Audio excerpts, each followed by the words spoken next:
Hey, What? have you heard about the amazing Black Friday deals at selloffvacations.com? No, but why are you whispering? Because these savings are like savings on top of savings. And if everyone knows, there won't be any more left. Savings on top of savings? Shh. See? Once people know, they book. Okay, with these deals, I'm booking an all-inclusive vacation in the Caribbean, a flight with the girls, and maybe an island-hopping cruise. Hurry, because with vacation deals on top of vacation deals this Black Friday, they won't stay around for long. So visit selloffvacations.com.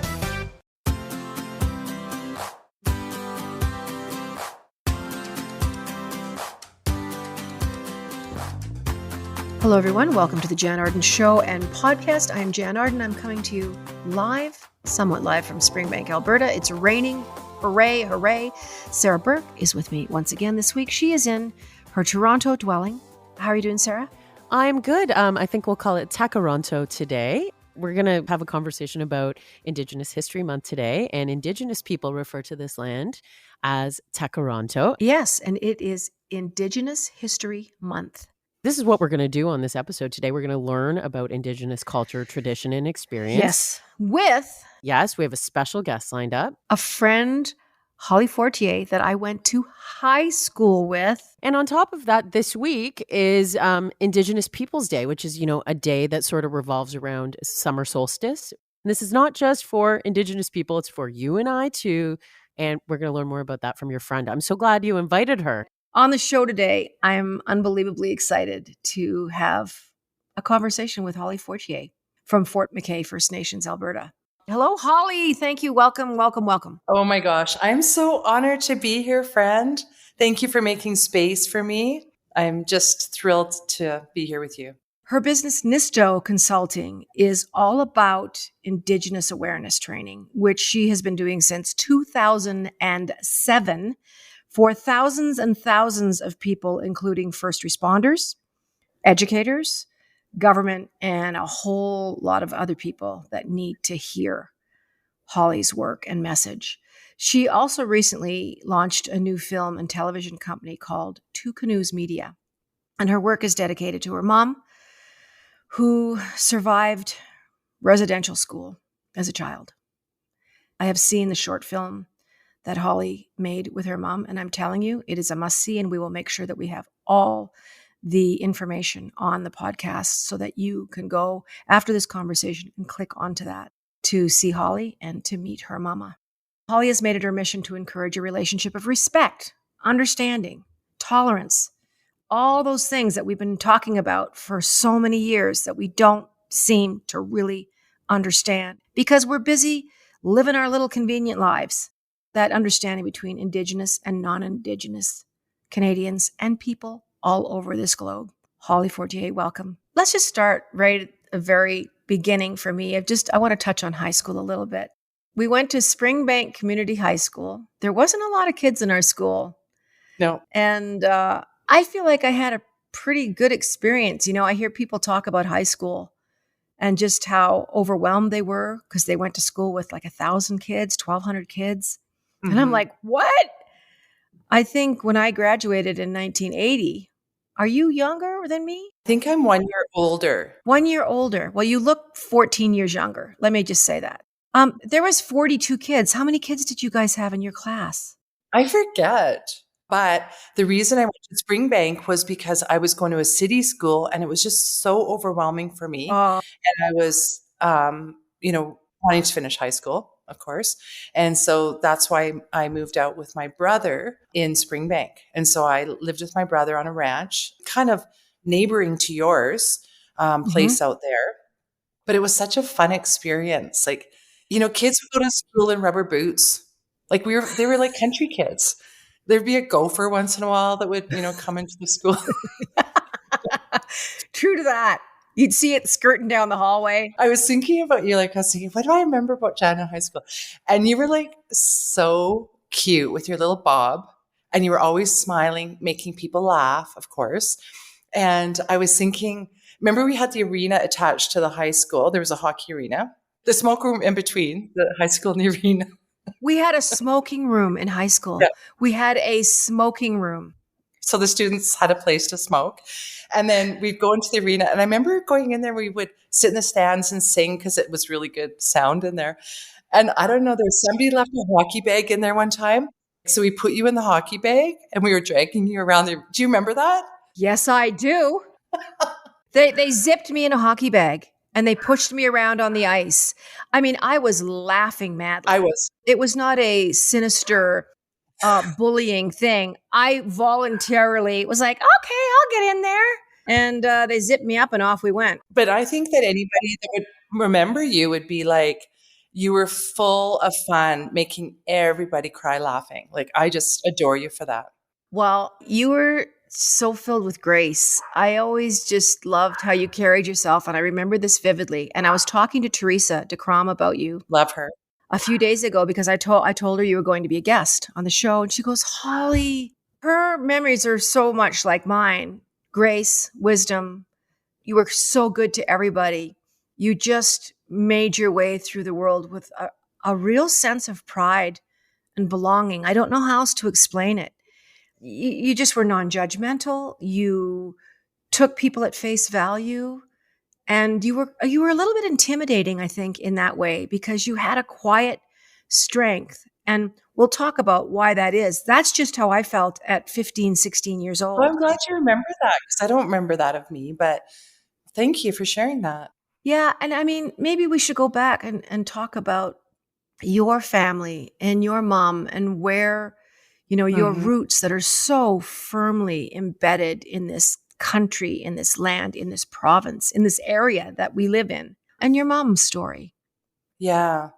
Well, first of all, I want to start off with a land acknowledgement because Please. it's always proper protocol whenever we start off a meeting. And like Sarah had mentioned that I have two businesses. I do Indigenous awareness training and I'm a film producer. So the Arctic Winter Games came to me and said, would you do a land acknowledgement video that we're going to show at the opening ceremonies, the closing ceremonies, every event? So cool, eh? So I did some research around what does a land acknowledgement mean to us? Like, what is a land acknowledgement? And it's really where Canadians say where we live, work, and play is traditional territory. Now, traditional territory is very important because I have done traditional land use mapping where we actually take the eldest, oldest people in the communities out to the land and we go, show us where you were.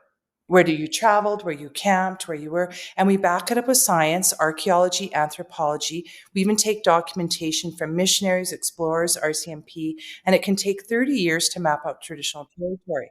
So all of Canada is traditional territory for the First People, all of it. And most of it's overlapping. So Jann, where you and I are today, we are on the traditional territory of the Blackfoot people, the Tsuut'ina, and the Stoney Nakoda. So we're really thankful that we get to share these lands, these beautiful lands. And so I would love to acknowledge our traditional territory. Please. I am from Fort McKay First Nation, which are Cree and Dene and Métis. We share our territory with those groups. There's 6 Métis communities, 6 First Nation groups. And so we have a beautiful territory up there. We're actually one of Canada's 634 First Nations, just north of Fort McMurray. So I got in late last night. I spent a couple of weeks on the reserve, and I just love going home to our community. And here in Toronto, I just want to acknowledge I'm on the traditional territory of many nations, including the Mississaugas of the Credit, the Anishinaabeg, the Chippewa, the Haudenosaunee, and the Wendat peoples. And it's now the home to many diverse nations, including First Nations, Inuit, and Métis peoples. It really is amazing, the history, and as you mentioned, the anthropology, the science behind the movement of the First People. And you said something that really strikes such a chord in me, Holly, which is I have 14 acres very close to Tsuut'ina, like the Bragg Creek area.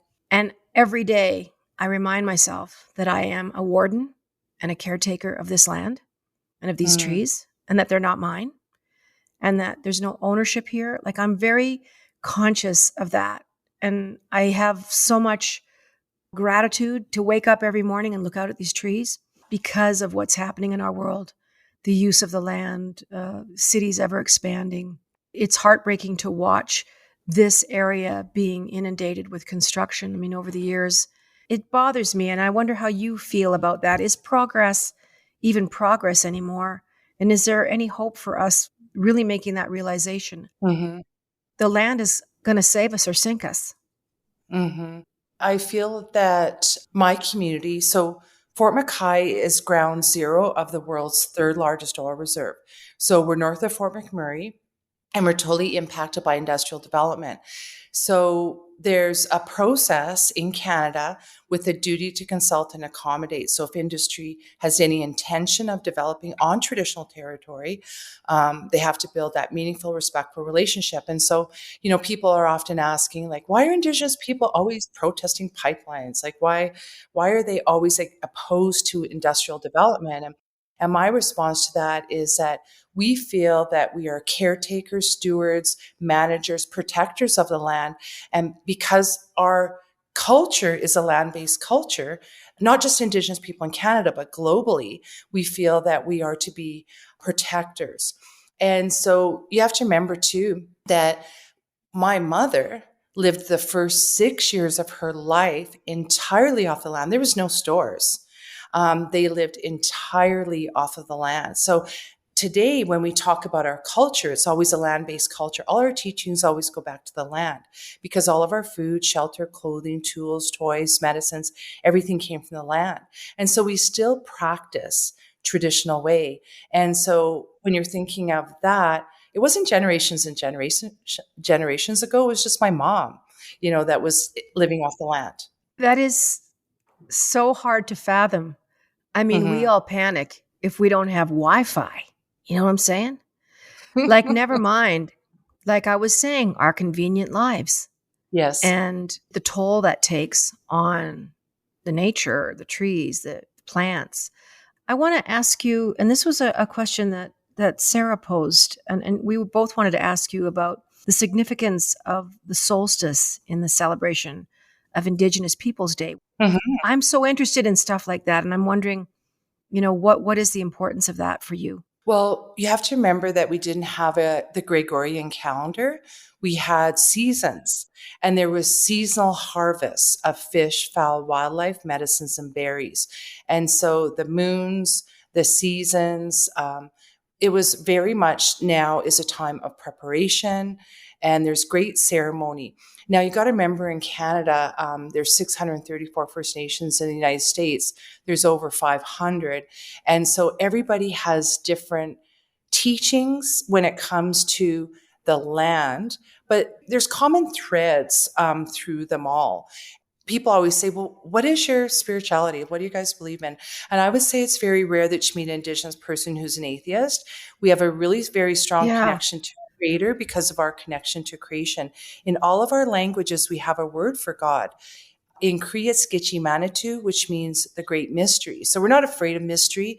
And we always celebrate. We have creation stories of how we originated here. There has been a common thought that we came across a land bridge across the Bering Strait. So that would mean we were of Asian descent, or maybe Asians started here, went that way. But we do know that we have been here for 30,000 years. And we do have creation stories. One of our most common creation stories is where we call present day North America Turtle Island. So whenever you hear the reference to Turtle Island, you know that that's from an Indigenous creation story. And so we have all these beautiful teachings of, the land and what you were talking about, the seasons and all of that. So that's so beautiful and in depth. And I love our cultural ways. What are some of the traditions that sort of revolve around the Indigenous celebration around the solstice? It varies from people to people as well, I would imagine.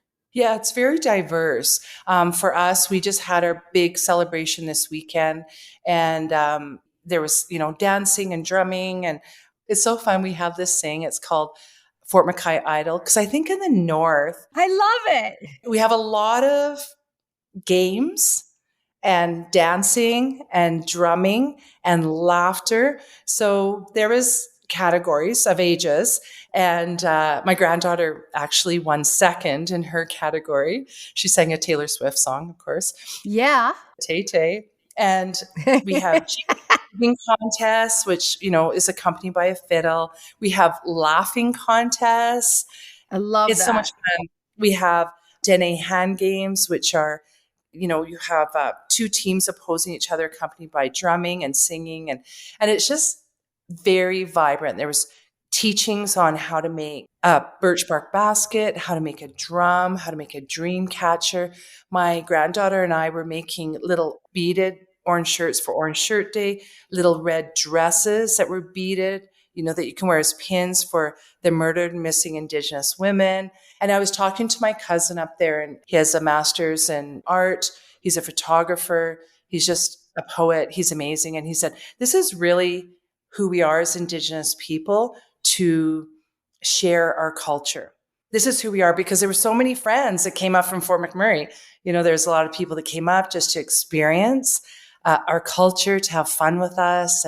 And so we really love those celebrations. We have a lot of winter events as well. We have winter carnivals where we have like how to make a pot of tea the fastest. I might win that. Yeah, you have to make a fire, first of all, in the snow. Oh, I might not win that.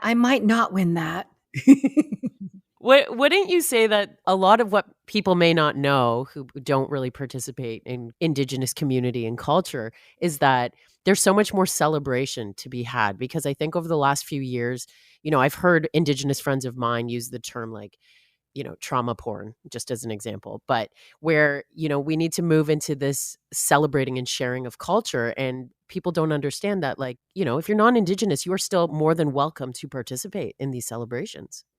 Yeah, it's amazing how we love to share our culture. We invite people. So I would say, Canadians, if you see something cultural and somebody invites you, by all means, go. Do yourself a favor, though. Ask, is there any do's or don'ts, any proper protocol? Just things like, am I allowed to take photos? Is there a dress code? Is there anything I should do or don't? Just so that you don't make those blunders and you're not being, culturally offensive to when you visit our communities. That's really important. What's a common mistake that people might make in that sense? I think there's ceremonies where, like during prayer, you wouldn't take pictures.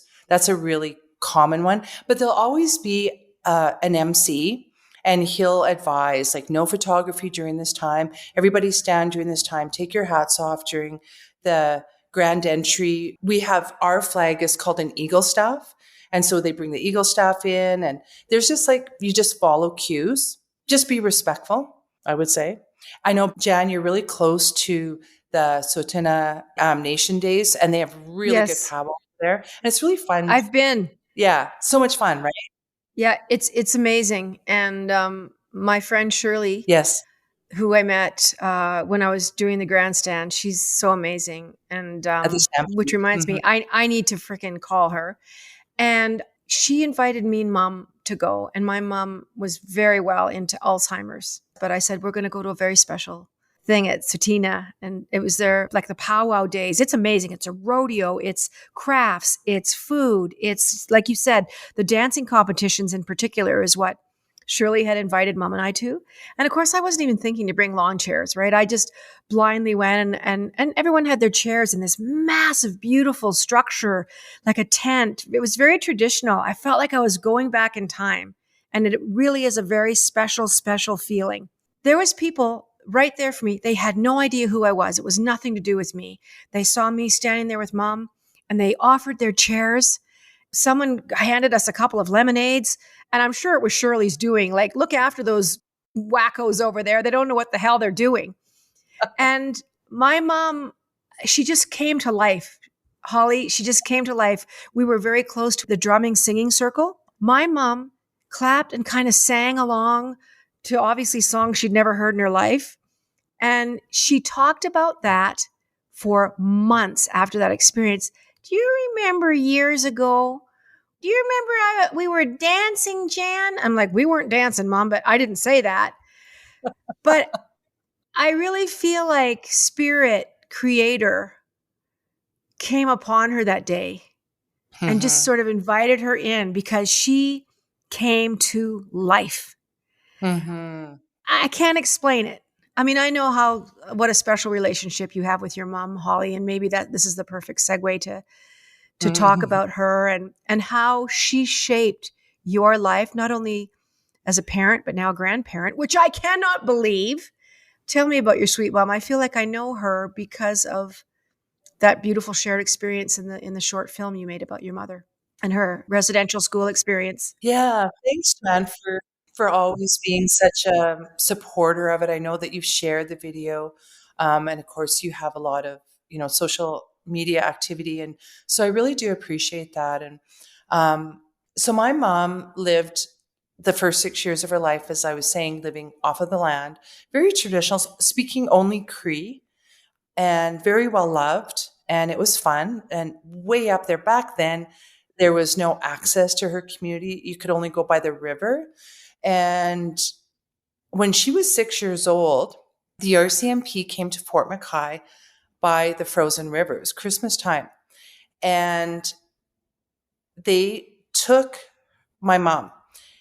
They went way out of their way to take my mom to residential school. So my mom was 6 years old. My auntie was 8. The little auntie was 4 years old. And it was a fight, of course. Could you imagine somebody coming in and taking your children by force? They were kicking and screaming. I said, Mom, do you remember that moment? Oh yeah, I remember that moment. We were kicking and screaming. They were prying our fingers off our granny. And they took them, and there was no conversation. I've talked to people after. Even today, people have said, we had no idea where they went, and the whole community was so full of grief.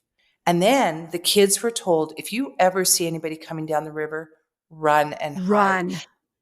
And Jan, I've even heard here in Treaty 7 territory where a strange car will pull up. Even today, kids run and hide, because see how that hatred and that anger was developed because they were stealing our kids. So my mom went to Gruard Residential School. Now, residential schools were created in Canada to assimilate Indian children. They thought the best way to assimilate us into Canada, I did air quotes there, was to take our children to raise them. So there was 139 Indian residential schools that were opened by the government, operated by the churches, and it was the police that started to go to the communities and take them. So the government, the churches, the police, they were all in it together. And so really today, if Canadians need help, they can rely on those three institutions. Us, we don't. We have a severed relationship that needs healing. And so my mom spent the next 13 years at Gruard Residential School. And the stories are true of neglect and abuse. 13 years there. She never left that compound. But my mom said the nightmare actually continued because on your 18th birthday, your funding gets cut off from the Roman Catholic Church. So they actually just put you on a bus, and her ticket took her to Edmonton. Edmonton? The city of Edmonton. What would she know of Edmonton? Nothing. She had never been to a city. Nothing. She had no money. She said most of the kids end up as Skid Row casualties, commit suicide, the girls end up in prostitution. And it was a nightmare. There was predators waiting, and that's our legacy. Every Indigenous person in Canada today is impacted by the legacy of that historical trauma. So a few years ago, when there was unmarked graves found at former residential school sites, Canadians were very interested in this story. For one thing, why is there a graveyard at a school? Another thing is, what happened? And I just felt honored that Canadians were interested. But you have to remember that we have been carrying these stories for our entire life. And so there is healing to take place, and it's multi-generational work. It won't be easy. It won't be quick, but we are working through it. We're talking to Holly Fortier. Don't go away. We'll be right back. Hey, What? have you heard about the amazing Black Friday deals at selloffvacations.com? No, but why are you whispering? Because these savings are like savings on top of savings. And if everyone knows, there won't be any more left. Savings on top of savings? See? Once people know, they book. Okay, with these deals, I'm booking an all-inclusive vacation in the Caribbean, a flight with the girls, and maybe an island hopping cruise. Hurry, because with vacation deals on top of vacation deals this Black Friday, they won't stay around for long. So visit selloffvacations.com.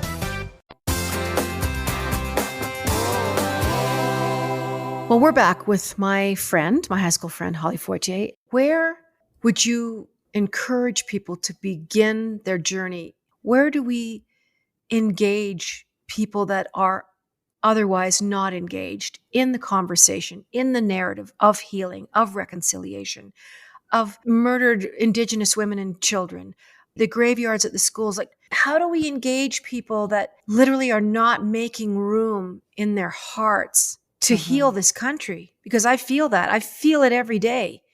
Driving to Bragg Creek, the little stuffed animals tied onto 250 fence posts as you drive down the 22. It is haunting. It really is. It's really interesting. I travel for my work for Indigenous awareness training, and I was delivering a training in Northern Alberta, and I saw a sign, Gruard.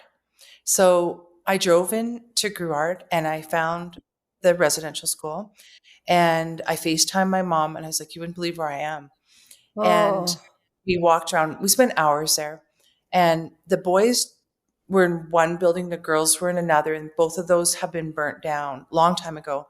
But the week before I was there, the church now has been burnt down. It was in the middle. My mom said, oh my gosh, I was in that church 2 times a day, every single day for 13 years. But we walked around, there was a couple of buildings still standing. And one of the buildings, she goes, that was a schoolhouse. That's where I taught school. And I was like, what do you mean you taught school? And she goes, there's no teachers at Gruard Residential School. So the older girls taught the younger girls reading, writing, arithmetic. But I think the most haunting of all the visit of my day there was I was driving out, and there was a chain link fence on the front of the former residential school site. And there was all these wooden orange shirts with names of residential schools and numbers. And right away I recognized, because I saw Kamloops 215, and then I realized, oh, these are the unmarked graves that had now been found through this science that can detect unmarked graves, and tons of them on this fence. The lowest was 1, I think that was in South Dakota, 1 grave, and the highest was 751 in Cowes, Saskatchewan. Gruard had 169 graves found, and they were unmarked. So it was very moving for us to go through that. And I just found it a great privilege that I was able to talk with my mom when I was there, and just to see it and take some videos for my family. And, it's an important story, and it's such a good question, Jann, like, where do we begin? And I think that we're talking about reconciliation, but a lot of Canadians are wondering, well, what is reconciliation? What are we doing? Right, exactly. And so we kind of have to back up. We have to go, what is this about? So 3 commissioners went across Canada, and they interviewed almost 7,000 residential school survivors. Now, the reason we call them survivors is because 50% of the children got taken never survived. 50% of the children taken did not survive. Listeners, 50%. Take that and put that into your brain. Half of the children taken from their homes, stolen from their homes, were never to be seen again. And 90% of survivors ended up with a mental illness, depression, anxiety, addictions to more severe forms. So those are the survivors. So you got a little glimpse into one story there. And just seeing you, Jann, and I see, you're working through the emotion of it. It's a hard story. It's a difficult story. But these commissioners heard almost 7,000 stories. So can you imagine the enormity of that task? In 300 communities, took them 6 years. So they compiled all this information, and they presented the final report of the Truth and Reconciliation Commission of Canada. When the Honourable Murray Sinclair submitted it to Canada, here, Canada, here's the report. Now, let's be friends. That's what he said. I echo that sentiment. Canada, let's be friends. We're talking about reconciliation because there's 94 calls to action in there. So Canadians can look at that. They can respond to the calls, whatever would be a personable or professional application for you. But what comes before reconciliation is truth. So if every Canadian could go on a truth-finding mission, if every Canadian could say, reconciliation starts with me, if we could all do that. And, I think we have to stop saying, what can I do for Indigenous people? And I think more importantly, for one thing, we're not a problem to be solved. But more importantly, what can I learn from Indigenous people?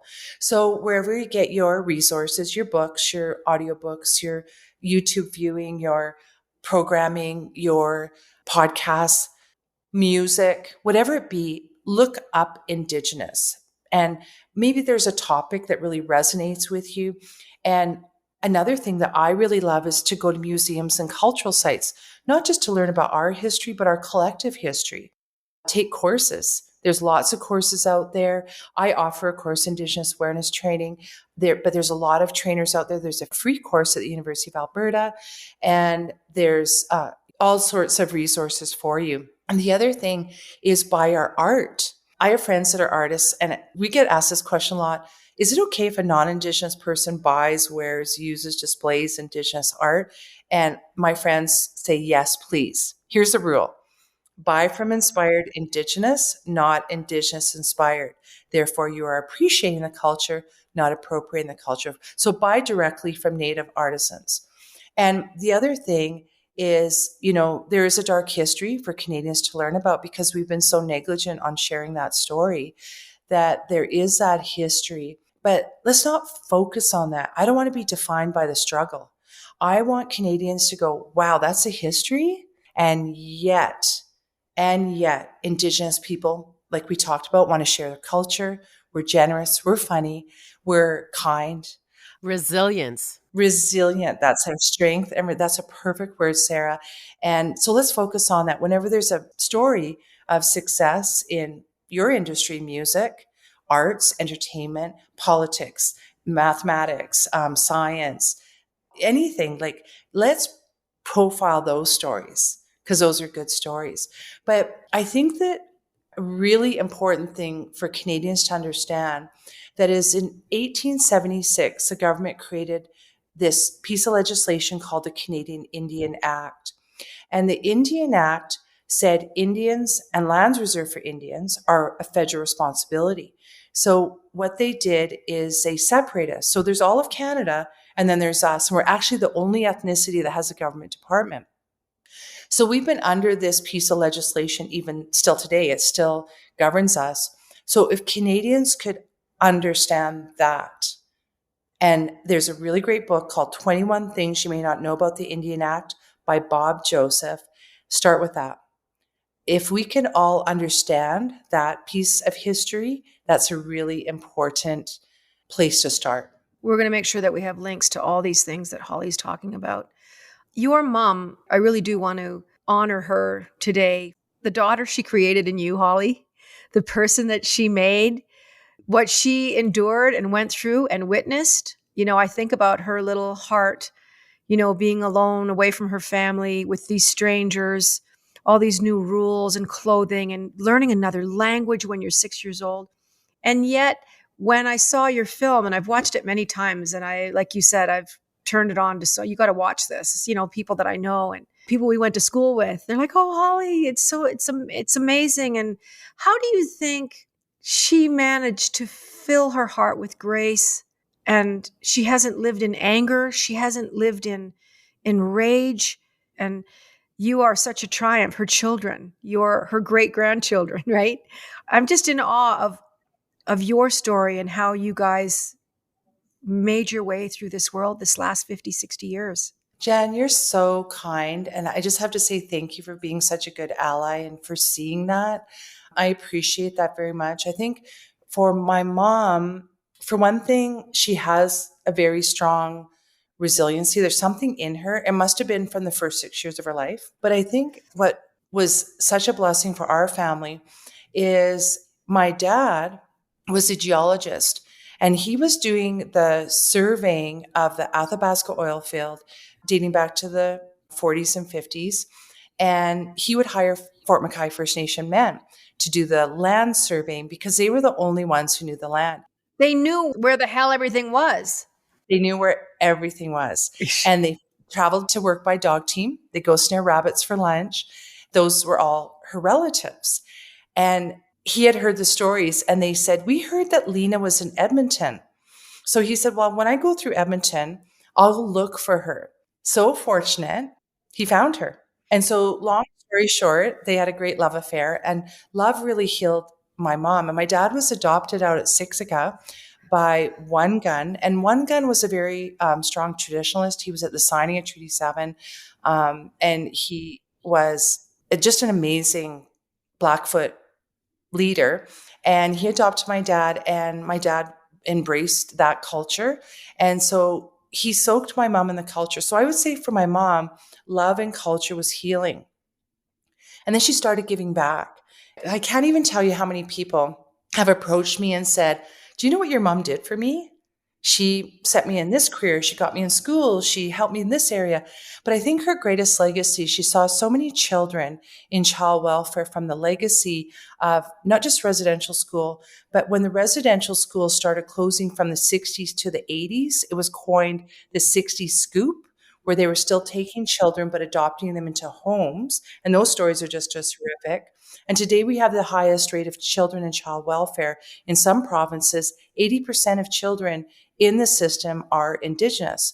So she opened up the first home in Canada that was for Indigenous children, that was run by Indigenous people. And we had a cultural program for the kids where they learned to drum and dance. So not just that, even though they had social workers and therapists, my mom would bring in elders to sit with them. And they could go to ceremony. And we saw over 2,000 kids go through that program. And I said to my mom, how did you know that that was going to work? And she said, I just wanted to do the opposite of residential school. They took my culture and I wanted to put it back in. And so I was very fortunate to have this really amazing father and mother, these really strong and, like Sarah said, resilient people who just encouraged that in me and really pushed me. And I had the hustle to always be in business, to work really hard. And then, I think of my children, because then we're working through it, right? Our generations, each generation is just going to be better. And my daughter and my two sons, it was really important for them to go to university. I don't think I'm a bossy mom, but I was like, you have to go to university because what happened to Granny? You have to go. And so they all did. And my daughter ended up going to law school. When you go to law school, you have to article under a principal. Then your principal has to take you to court, like legit court in a courthouse in front of a judge. Yeah, legit. And go through your character. I mean, she's perfect. It was fine. But the judge that day said, this is a really important day in Canada. I will accept Billy into the Alberta Court of Law, but her grandmother is sitting in court. And she's the truest Canadian that, the Canadians that lived on the land spoke their language. But because of a government policy, she was taken from that, put in residential school. And because of what happened in the Indian Act, the rules, there were so many rules for us, and it was really based on a racist ideology. But they said that we could not go to post-secondary education, and we could not go to court, and we couldn't hire a lawyer. Those were rules. And now today, her granddaughter is going to be a lawyer. So my daughter has worked so hard. She recently became partner in her firm. And there's only not that many Indigenous partners in law firms in Canada. And that's my daughter. So she's really a North Star that's really shining so brightly. And so I'm just so thankful for that in my family, that we have those stories. And, some families may take a couple more generations. Let's have compassion. Let's have, that empathy. And be kind and just realize that we're working through it. And let's be friends, like Murray said. Let's be friends. Let's be friends, Canna. We still have a little bit of time, and I wanted to ask you about Two Canoe Media and what your hopes are for that and what you have planned, sort of what's on the table, what kind of things you'd like to develop, what kind of stories you want to tell, and what the catalyst was for you to begin this media company. Yeah, thanks for asking, Jen. I actually worked in the Alberta film industry for many decades. And as you know, Jan, there's a vibrant film industry here because you worked with so many people on your show. That knew you. We have a lot of connectors that we know a lot of mutual people. Yeah, from the crew, from the cast. So we have done many Indigenous films here. And so I started as a background performer on North of 60, and then I ended up being a stand-in and a stunt person, and then moved on to other productions as those performers. But then I also started to work in production, and I loved being behind the camera. I worked with John Scott, who's a legend in Alberta. He brought many of these kind of cowboy and Indian movies to the province. And so I was John Scott's right hand for many years. Because back in Westerns, they didn't have cars. They had wagons and buggies. So what wagon do we need on set this day? What riders do we need on set? I loved working with the native cowboys, those cowboys that could stick on horses bareback, that could go through battles. And we had so much fun. And so when I started doing my Indigenous awareness training in 2007, I loved it. I felt all of a sudden, oh my gosh, I've fallen into my purpose. I love that feeling. Isn't it the greatest thing, Jann? And so I really missed film. And so I have a dear, dear friend, Larry Day, who's Jann, our mutual friend. And I said, he has the biggest production house in Alberta, Pyramid Productions. And I said, would you be interested in doing a film on my mother's residential school story? So we did that film called A Mother's Voice. You can find that on YouTube and share it. We loved working together so much that in 2020, we created Two Canoes Media. So I own it, and I'm so fortunate to have this amazing production house because, as you know, in film, it's like an anthill. There's like tons of people in. Yeah, many layers. Many layers. And so we created Two Canoes in 2020 during the pandemic, and we've done over 20 films. That's incredible, Holly. Isn't it crazy? We've won an American Documentary Award. We won at the Calgary Film Festival for Best Alberta Short, Best Producer, Best Director. We were asked by the Academy of Arts and Science to submit for an Oscar. So we are an award-winning Indigenous film company. So as you know, suddenly, tragically, Larry Day passed away. That's the last time I saw you, Holly, is that we went to his memorial service and we were very happy to see each other.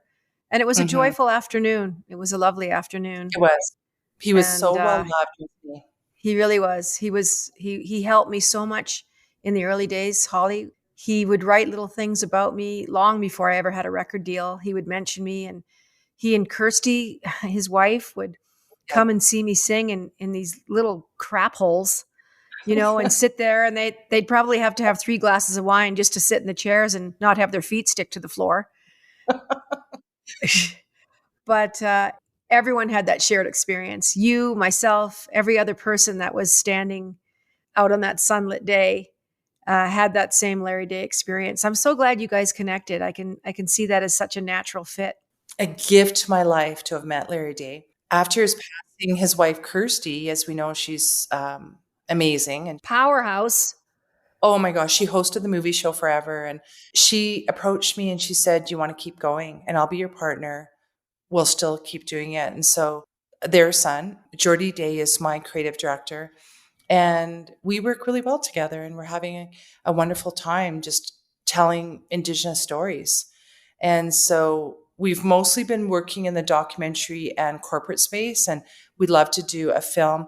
We heard that the Pope had invited a delegation to Rome, and we didn't know what the outcome of that delegation would be. So we followed that. We got 1 media accreditation. So Jordy went over there, and that's where Pope Francis apologized to First Nation, Métis, and Inuit survivors of residential school and leaders. And we have beautiful footage of that. We followed him on his journey to Alberta, Quebec, and Iqaluit. And we've been really actively seeking a broadcaster or funding to make something of that film, of the apology. And so, we're just doing really great things. I just feel really honored to share stories because film has a far reach. That is such a great way to have people sitting down and sharing a common experience, to have 400 people in a room. There's so much power in it, and it does change people's ideas of how to go forward. It does inspire people. You and I have both been inspired by so many people that we've met throughout our lives. Sarah, you've been inspired by people in your job and the things that you've chosen to do, and people that lift you up.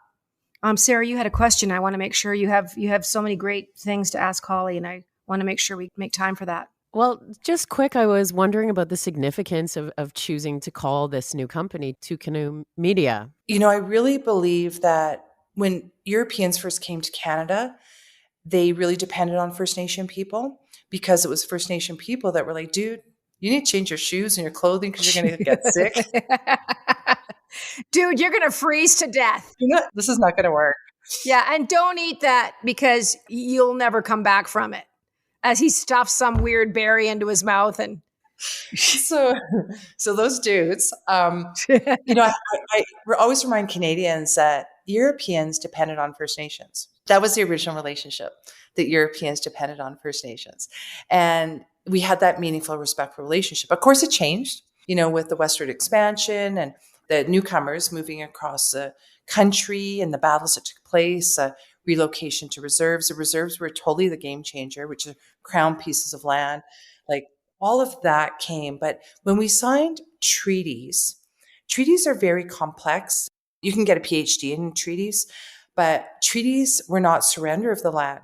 Treaties are peace and friendship treaties. How do we cohabitate? How do we live peacefully together?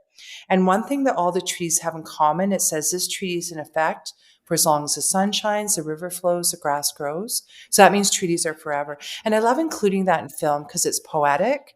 And also it's a great reminder to share the land. But one of the treaties talks about the two canoes. So two canoes going in the same direction.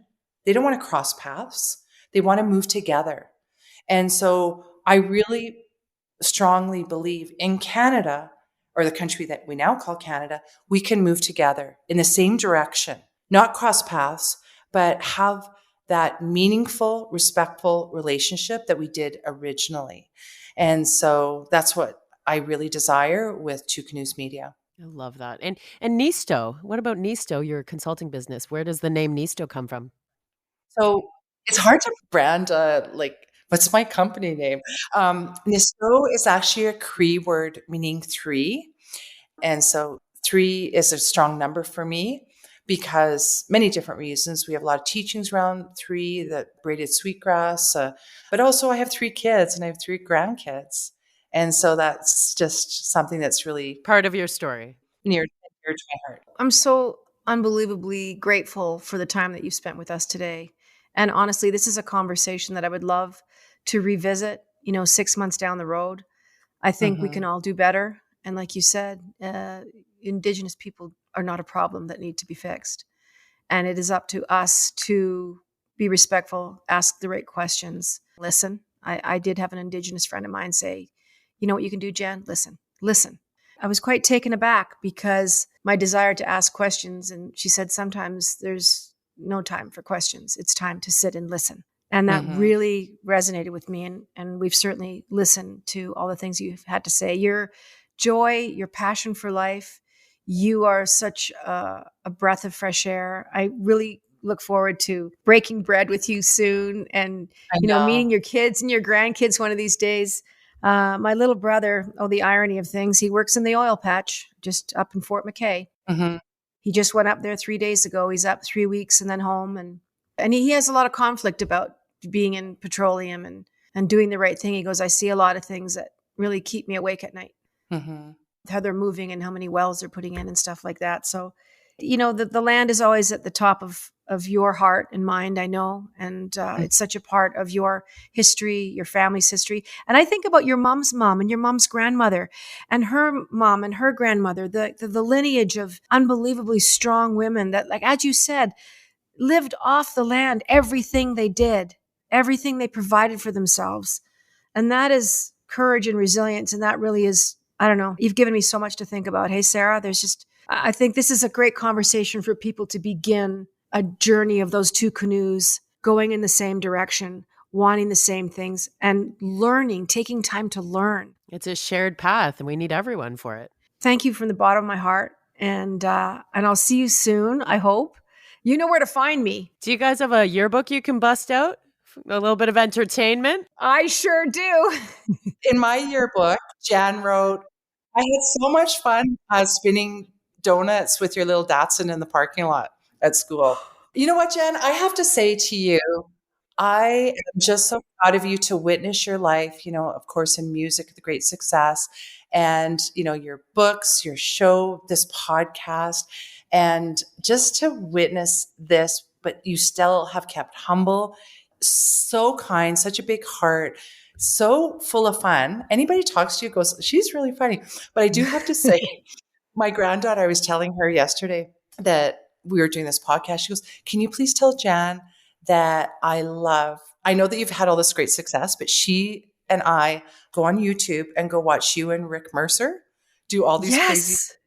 We laugh. If you guys have not seen it, you must pull it up, Jann and Rick Mercer, and you're welcome. You're welcome. Well, we will leave it there. Rick Mercer I'm going to make sure he listens to this conversation, but all the continued success, if you ever need me for anything, you just hit that button on that phone and I am there. I'm so there. And you're here, Jann. I adore you. Thank you. I love you.